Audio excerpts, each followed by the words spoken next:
Hello friends, welcome to my YouTube channel success competitive quiz पर आप सभी का स्वागत है। तो आज का जो वीडियो जो है काफ़ी आपका महत्वपूर्ण होने वाला है ये वीडियो। तो आज का वीडियो आपको दिख भी रहा होगा। ये आज का वीडियो जो है ये काल से संबंधित है। ठीक है, कई क्वेश्चंस आपको डायरेक्ट एग्ज़ाम में देखने को मिलेगा काल से। ठीक है, तो काल से आज पूरा ये डाउट क्लियर हो जाएगा काल से रिलेटेड।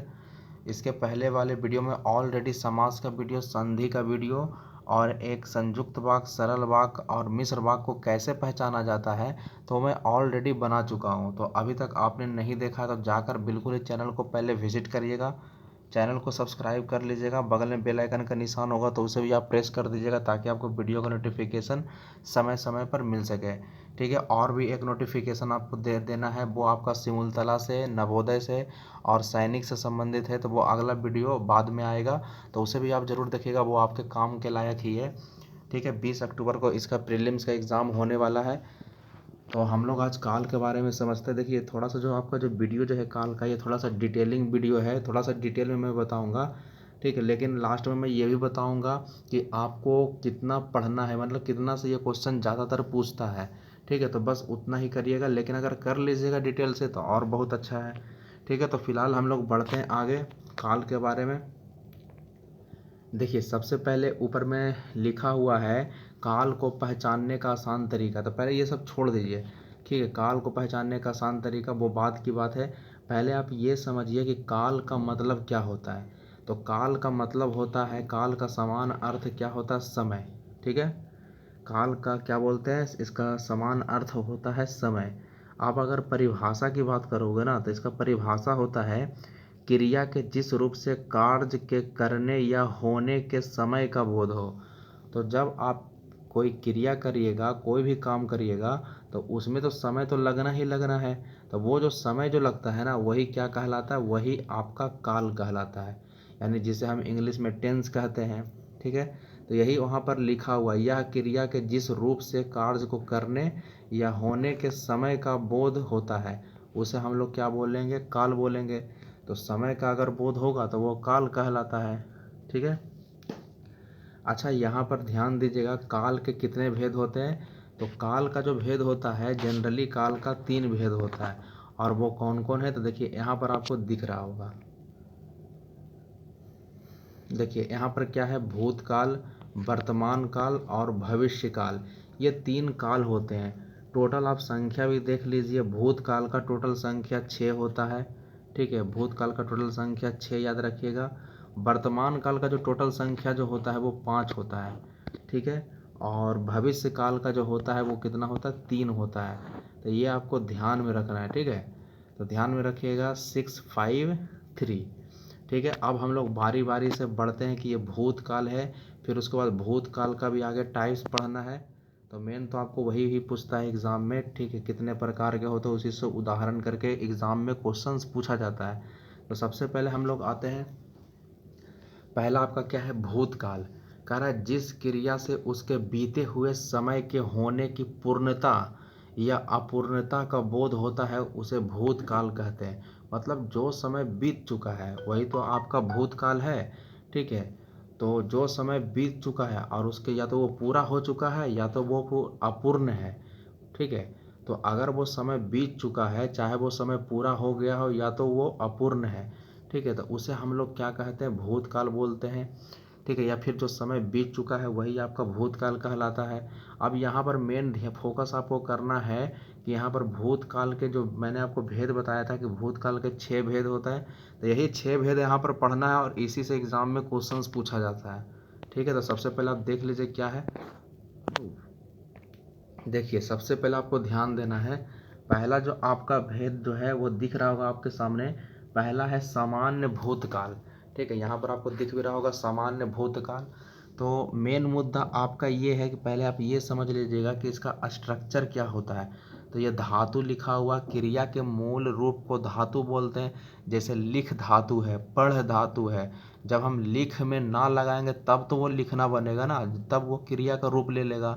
ठीक है, तो आपका लिख धातु होता है, पढ़ धातु होता है, तो ये सब धातु होता है। ठीक है, देखिए तो यहाँ पर क्या है? धातु प्लस या, ई, ये, या फिर आ, या फिर चुका है, सॉरी चुका, चुकी, चुके, ये सारा कुछ जिसमें रहेगा तो समझ लीजिएगा कि वो सामान्य भूतकाल के अंतर्गत आता है। ठीक है, जैसे में एग्जाम्पल से आप समझ लीजिए, एग्जाम्पल से और बेहतर ढंग से समझ में आएगा। जैसे लिखा हुआ राम खाना खा चुका, ठीक है, तो ये किस में चला जाएगा, समान भूतकाल। राधा पटना से लौट आई, तो लास्ट में देखिए ना ई आया, ई किस में आया है, ई का भी तो निशान यहाँ पर दिया हुआ है। मोहन अमेरिका जा चुका, ठीक है, तो चुका तो आ ही गया। तो इस तरह का जो वाक्य रहेगा वो किस में चला जाएगा, तो ये समान भूतकाल का उदाहरण है।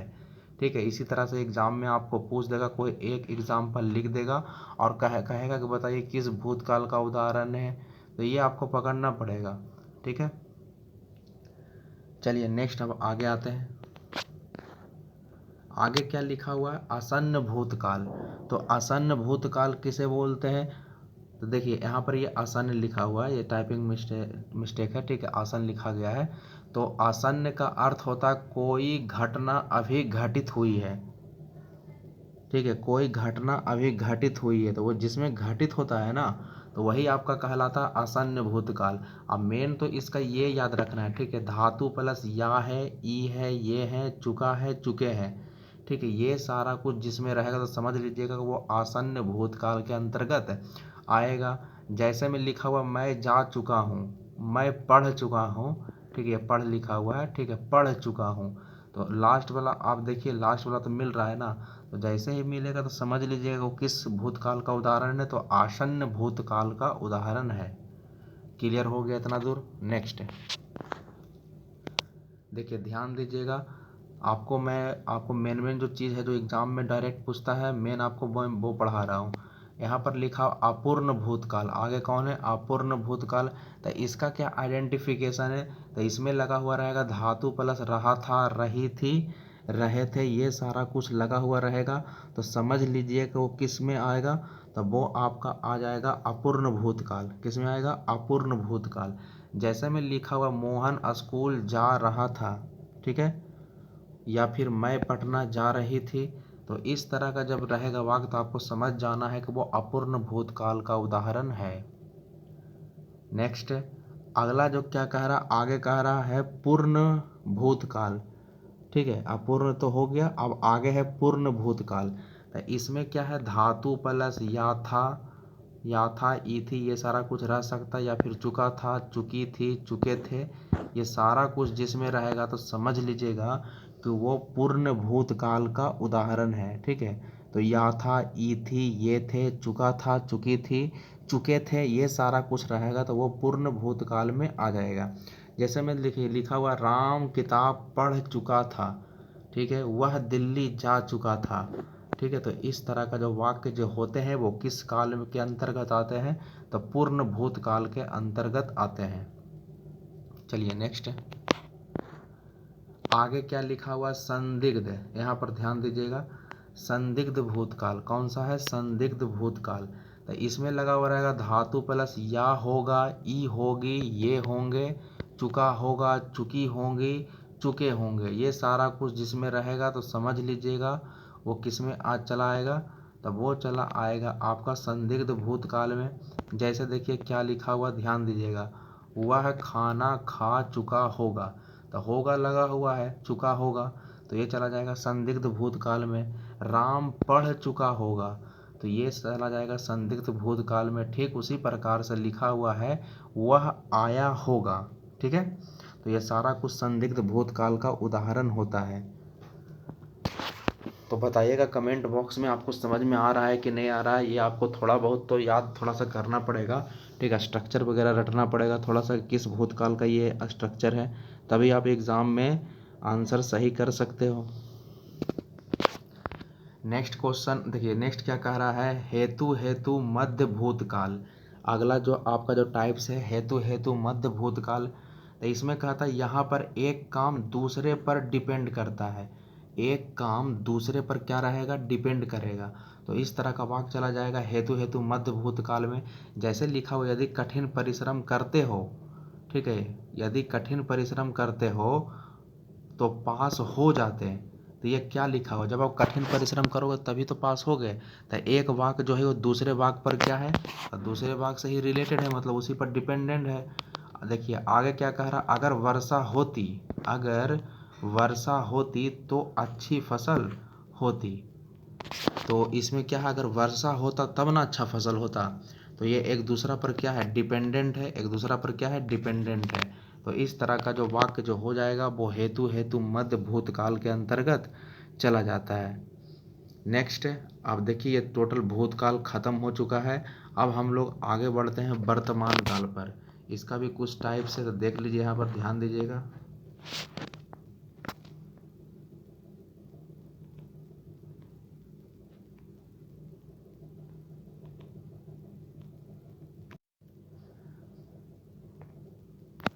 चलिए नेक्स्ट अब आगे हम लोग वर्तमान काल पर पढ़ते हैं। तो इसके बारे में कहा जाता है वर्तमान काल, तो आप प्रेजेंट टेंस समझ रहे हो, ठीक है।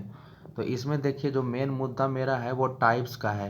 देखिए क्या लिखा हुआ, पहला जो वर्तमान काल का जो टाइप्स है वो आपका है सामान्य वर्तमान। तो सामान्य वर्तमान किसे कहा जाता है, जिससे क्रिया का वर्तमान काल में होना पाया जाए। मतलब जो भी काम हो रहा है ना वो प्रेजेंट में अगर हो रहा है, ठीक है, अगर हो रहा है तो समझ लीजिए कि वो समान वर्तमान काल के अंतर्गत आ जाता है। जैसे मोहन पढ़ता है, वो पढ़ता लिखा हुआ है, तो इस तरह का वाक्य चला जाएगा समान वर्तमान में, ठीक है। बिल्कुल ही सिंपल है, सिंपल प्रेजेंट में चला जाता है। जैसे मोहन पढ़ता है, सीता गाती है, राम स्कूल जाता है। तो इस तरह का जो वाक्य जो होता है वह समान वर्तमान काल में अंतर्गत आ जाता है। नेक्स्ट अगर आगे देखिएगा तो अगला है तत्कालिक वर्तमान। तो इसमें कहा जाता है जिसमें क्रिया जो है, जिसमें क्रिया हो रही है, ठीक है, मतलब कंटिन्यू है, जारी है, तो वो चला जाएगा किस में, तो तत्कालिक वर्तमान में चला जाएगा। जैसे मोहन पढ़ रहा है, श्याम जा रहा है, तो इस तरह का वाक्य किस में आ जाएगा, तत्कालिक वर्तमान काल में। चलिए नेक्स्ट आगे बढ़ते, ये थोड़ा सा हल्का है उससे। पूर्ण वर्तमान, जिससे कार्य के पूर्ण सिद्धि का बोध हो जाता है, ठीक है। कार्य के पूर्ण सिद्धि का अगर बोध हो जाए तो वो चला जाएगा पूर्ण वर्तमान काल में। जैसे लिखा हुआ है वह आया है, तो आया है इसका मतलब कार्य क्या हो गया है, कार्य पूर्ण हो गया है, ठीक है। वह दिल्ली से आया है, ठीक है, वह पटना से आया है, ठीक है। तो इस तरह का जो है पूर्ण वर्तमान काल के अंतर्गत आएगा। नेक्स्ट आगे क्या कह रहा है, आगे ध्यान दीजिए, संदिग्ध वर्तमान, जिससे क्रिया के होने में संदेह प्रकट हो, ठीक है, शक लगे, तो वो चला जाएगा संदिग्ध वर्तमान काल में। जैसे मोहन पढ़ता होगा, ठीक है, श्याम पटना जाता होगा, तो इस तरह का क्या है, वो संदेह प्रकट कर रहा है, तो ये चला जाएगा संदिग्ध वर्तमान काल में। किस में चला जाएगा, संदिग्ध वर्तमान काल में। आगे कह रहा है संभाव्य वर्तमान। तो संभाव्य वर्तमान में क्या होता है, जिससे काम पूरा होने की संभावना हो, जैसा कि नाम ही से पता चल रहा है।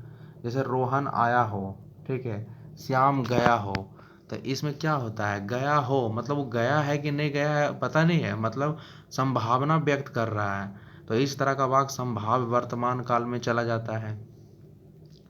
अब हम लोग लास्ट अब आगे बढ़ते हैं, भविष्य काल के अंतर्गत बढ़ते हैं कि भविष्य काल में कौन कौन आते हैं। तो यहाँ पर ध्यान दीजिएगा, कह रहा है समान, पहला क्या है, समान भविष्य काल। भविष्य काल के बारे में तो आपको पता ही होगा, जिसे हम फ्यूचर टेंस बोलते हैं। तो इसमें जो पहला टाइप्स जो है समान भविष्य काल, तो इसमें कहा जाता है जिससे क्रिया थोड़ा सा मिस्टेक हो गया, क्रिया ऐसे लिखाता नहीं है, जिससे क्रिया भविष्य में काम होने की सूचना दे रही हो, ठीक है, मतलब भविष्य में काम का सूचना इन्फॉर्मेशन दे रहा है कि भविष्य में ये काम हो जाएगा, तो वो चला जाएगा समान भविष्य काल में। जैसे क्या लिखा हुआ है, वह घर जाएगा, तो मतलब वो फ्यूचर में बता रहा है कि वह घर जाएगा, ठीक है, वह पटना जाएगा, वह अमेरिका जाएगा, समझ रहे हो।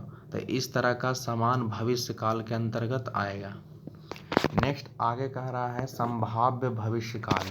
तो इसमें कहता है कि जिसमें क्रिया के भविष्य में होने की संभावना, नाम ही से पता चल रहा है, ठीक है, इसमें कोई आपको दिक्कत नहीं होगा। जिसमें क्रिया के भविष्य में होने की संभावना, जैसे शायद चोर पकड़ा जाए। अब पकड़ा जाए कि नहीं पकड़ा जाए, ठीक है, वो तो बाद की बात है, वो फ्यूचर में पता चलेगा, ठीक है। लेकिन इसमें क्या कर रहा है, फ्यूचर में तो पता चलेगा ही, लेकिन संभावना भी व्यक्त कर रहा है कि शायद चोर पकड़ा जाए, ठीक है। चलिए नेक्स्ट आगे है हेतु हेतु मध्य भविष्य काल। तो इसमें कहा था जिसमें एक क्रिया का होना और दूसरी क्रिया के होने पर निर्भर करता है। ठीक है, तो ये भी आप एक तरह का डिपेंडेंट चीज़ ही है। ठीक है, लेकिन किस में, ये भविष्य काल में। जैसे जैसे वह कमाए तो मैं खाऊं, तो कमाएगा तभी तो खाएगा, तो एक दूसरा पर क्या ये डिपेंडेंट है। तो ये चला जाएगा हेतु हेतु मध्य भूतकाल के अंतर्गत। ठीक है, तो ये इतना दूर कंप्लीट हो गया है। तो काल आपका कंप्लीट हो गया। आप सिंपली देखिए क्या करिएगा, मैं आपको बताता हूँ। अब मेन आपका जो क्वेश्चन जो पूछा जाता है ना, वो भूतकाल से ज़्यादातर क्वेश्चन पूछा जाता है। तो भूतकाल का, ठीक है, जितना भी स्ट्रक्चर मैं इस वीडियो में आपको बताया हूँ, तो वो सारा स्ट्रक्चर रट लीजिएगा। उसी से सबसे ज़्यादा क्वेश्चन पूछा जाता है, भूतकाल से। ठीक है, तो उसका जितना भी पार्ट्स है वो सारा पार्ट्स आप कंप्लीट कर लीजिएगा। ठीक है, पहले उसी को कंप्लीट करिएगा।